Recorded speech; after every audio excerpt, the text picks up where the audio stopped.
Hingi lang po kami ng overall assessment nyo po.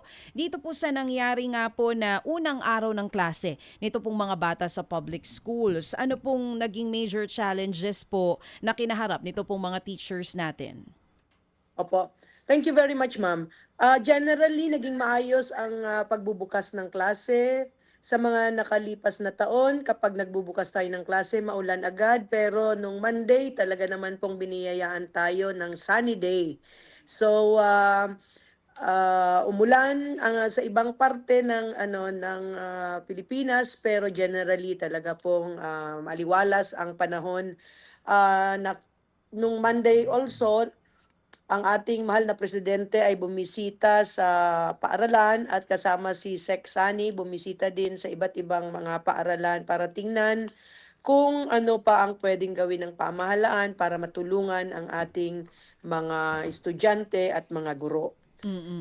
Asek, Oo. usual po na nangyayari sa mga problema sa mga schools natin, nandyan yung delay ng pagbubukas ng klase, meron din pong classroom shortage. Pero dito sa first day natin, meron ba tayong areas na-experience natin, nagkaroon ng delay sa pagbubukas ng klase ng mga bata? At ano po yung naging problema, ba't nagkaroon ng delay?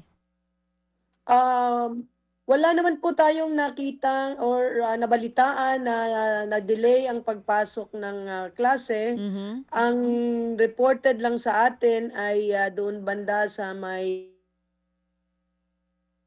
Asek?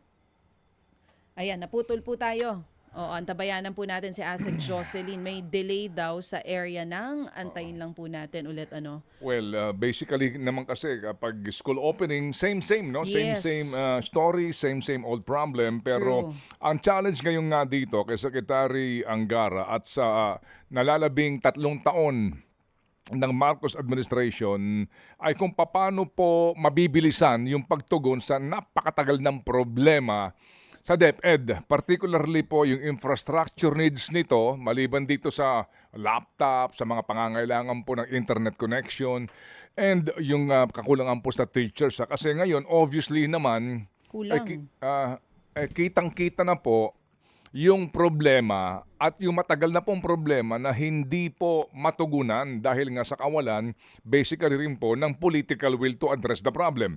Balikan natin po si Asek Jocelyn Andaya. You were telling po, Chacha, ma'am, delay po. Saan po itong lugar kung may delay man?